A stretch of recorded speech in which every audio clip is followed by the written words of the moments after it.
കേരളത്തിലെ സ്വർണ്ണ വില വീണ്ടും കുറഞ്ഞു. തുടർച്ചയായ 4-ാം ദിനമാണ് വില കുറയുന്നത്. അന്തർദേശീയ വിപണിയിൽ സ്വർണ്ണവില വൻ ഇടിവ് രേഖപ്പെടുത്തിയ ശേഷം അല്പം കയറുകയാണ്. സ്വർണം വാങ്ങാൻ ആഗ്രഹിക്കുന്നവർക്ക് ഇന്ന് നല്ല ദിവസമാണ്, പ്രത്യേകിച്ചും ആഭരണം വാങ്ങാൻ കൊതിക്കുന്നവർക്ക്. വരും ദിവസങ്ങളിൽ ഒരുപക്ഷെ വില കയറിയേക്കുമെന്നാണ് സൂചനകൾ. 2680 രൂപയുടെ കുറവാണ് 4 ദിവസം കൊണ്ട് ഒരു പവൻ സ്വർണത്തിൽ രേഖപ്പെടുത്തിയിരിക്കുന്നത്. ഇന്ന് ഒരു പവൻ സ്വർണത്തിനും ഗ്രാം സ്വർണത്തിനും എന്ത് വില വരും? 18 കാരറ്റ് സ്വർണത്തിന്റെ വില എത്ര?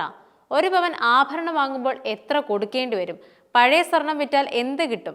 തുടങ്ങിയ എല്ലാ കാര്യങ്ങളും അറിയാം. കേരളത്തിൽ ഇന്ന് ഒരു പവൻ സ്വർണത്തിന് 65,800 രൂപയാണ് വില.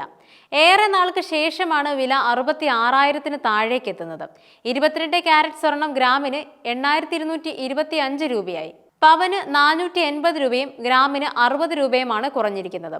അതേസമയം 18 കാരറ്റ് സ്വർണം ഗ്രാമിന് 6,745 രൂപയായി കുറഞ്ഞു. 50 രൂപയാണ് ഈ കാരറ്റിനുള്ള ഇന്നത്തെ കുറവ്. അതേസമയം വെള്ളിയുടെ വില ഗ്രാമിന് 102 എന്ന നിരക്കിൽ തുടരുകയാണ്. ഈ മാസം രേഖപ്പെടുത്തിയ ഏറ്റവും ഉയർന്ന പവൻ വില 68,480 രൂപയായിരുന്നു. ഇന്നത്തെ വിലയുമായി താരതമ്യം ചെയ്യുമ്പോൾ 2,680 രൂപ കൂടുതലായിരുന്നു. അന്തർദേശീയ വിപണിയിൽ നിന്നും ഔൺസ് വില $2,998. കഴിഞ്ഞ ദിവസം 2,980 വരെ ഇടിഞ്ഞ ശേഷമാണ് ഇന്നത്തെ കയറ്റം. വ്യാപാരം തുടരുന്നതിനാൽ വിലയിൽ മാറ്റം വരും. ഔൺസിന് ഇനിയും വർദ്ധിച്ചാൽ നാളെ കേരളത്തിൽ സ്വർണ്ണവില കൂടും.